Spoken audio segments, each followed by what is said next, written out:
What's happening with the team right now is something you can't miss. First, let's start with an impressive revelation. A young running back is making history. Who would have thought that someone picked at the 193rd spot in the draft could have such a big impact? Even though the Commanders let him go, his return has been explosive, showing determination and talent that you don't see every day. Don't miss how this player is seizing every opportunity and proving he has what it takes to be a star. And now, let's talk about the hidden strength on the offensive line. A tackle who has proven to be a true warrior. When the starter went down with a concussion, this player not only covered his position, but did so with excellence. His ability to adapt and perform in different roles is crucial to the team's success.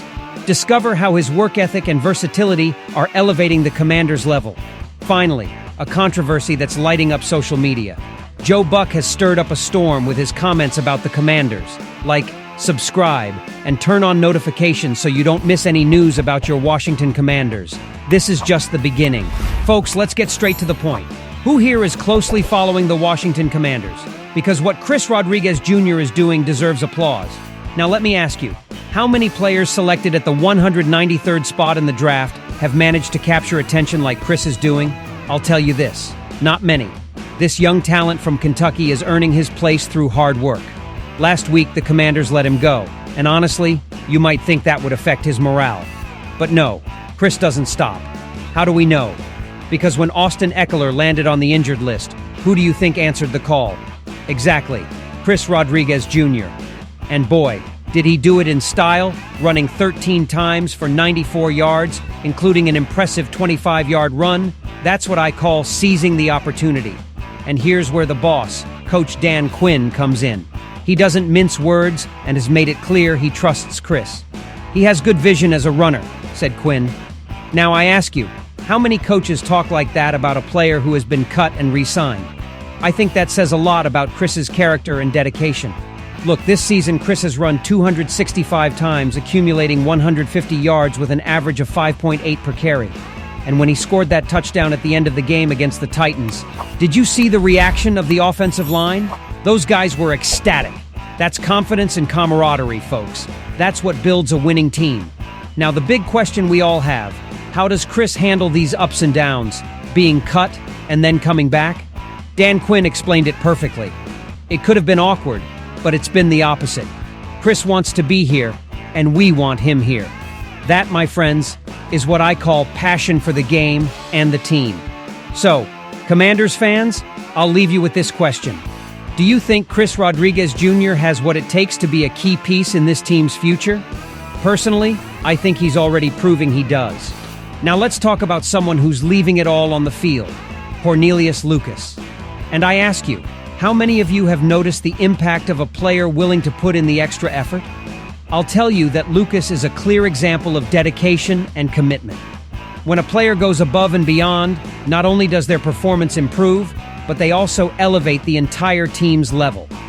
Last Sunday, the Commanders' offensive line was an unstoppable machine, racking up 267 rushing yards on 45 carries against the Titans.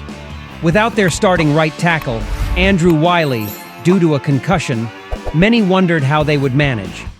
But that's where Lucas comes in, who not only played but was present in every offensive play, all 83 snaps.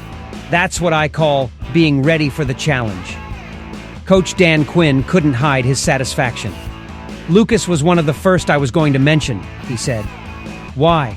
Because Lucas has been playing mainly as a left tackle this season, alternating with rookie Brandon Coleman. But this week he dedicated himself to working before and after practice to prepare for the right tackle position. I think that shows his work ethic and constant desire to improve. Lucas not only changed positions, but did so with excellence. He worked closely with Sam Cosmi, looking to perfect combinations and techniques. And it showed on the field. They maintained blocks, took plays to the next level, and the tight ends also played a crucial role. This type of preparation isn't easy. It requires dedication, and Lucas has done it in spades. With the bye week, the Commanders hope to get Wiley back. But now they know they have Lucas, a versatile tackle ready to take on any position asked of him. The ability to adapt and perform in different roles is invaluable for any team. Lucas has shown he can be that wild card the Commanders need on their offensive line. Now think about the long-term impact. Having a player like Lucas, who can perform well in any line position, offers invaluable security. In a league where injuries and changes are inevitable, having a player who can fill multiple roles without losing game quality is a true luxury. This not only strengthens the offensive line, but also allows coaches to plan with more flexibility and confidence. And I ask you, isn't that what makes a team truly strong?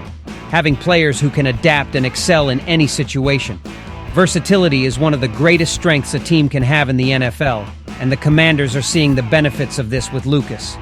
So fans, I want to know your opinion. Do you think Lucas's versatility could be a key factor in the Commanders' success this season? How do you see the role of players like him in the team's future? We need to talk about something that's generating quite a buzz on social media. Joe Buck, during Monday Night Football, dropped an opinion that frankly left many scratching their heads. What did he say? Buck claimed that Sean Payton should be the NFL Coach of the Year. Now I ask you, really, Joe? Did you forget about Dan Quinn and what he's doing with the Commanders?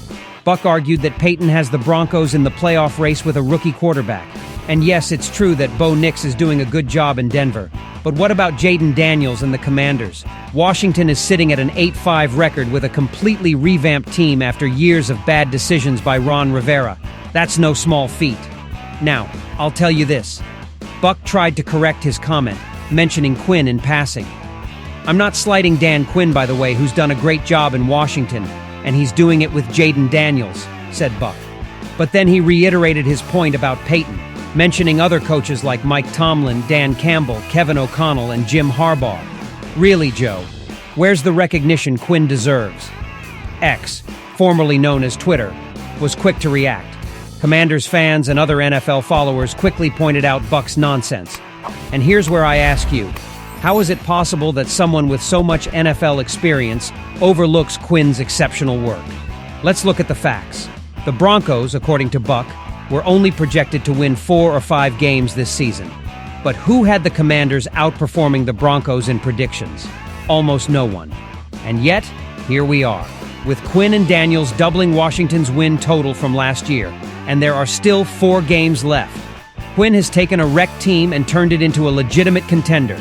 He's managed an offense with a rookie quarterback and exceeded everyone's expectations. This isn't just good work. It's work worthy of top-level recognition. So, Commanders fans, I'll leave you with this question. Do you think Dan Quinn deserves to be Coach of the Year for what he's achieved with this team? Personally, I think he should be in the conversation, if not leading it. Today, I have some important questions I want to share with you. First, do you think Chris Rodriguez Jr. has what it takes to be a key piece in this team's future? His performance has been impressive, and I want to know your opinion. Also, what do you think about Lucas's versatility? Could it be a key factor in the Commanders' success this season? Players like him can make a big difference, and I'd love to know how you see his role in the team's future. And finally, do you think Dan Quinn deserves to be Coach of the Year for what he's achieved with this team? His strategies and leadership have taken the Commanders to new levels, and I want to know your thoughts on that. Don't forget to subscribe to the channel to be part of this amazing Commanders fan community. Together, we are a family that shares a passion for this team. Leave your comments below and join the conversation. And remember, hail to the Redskins!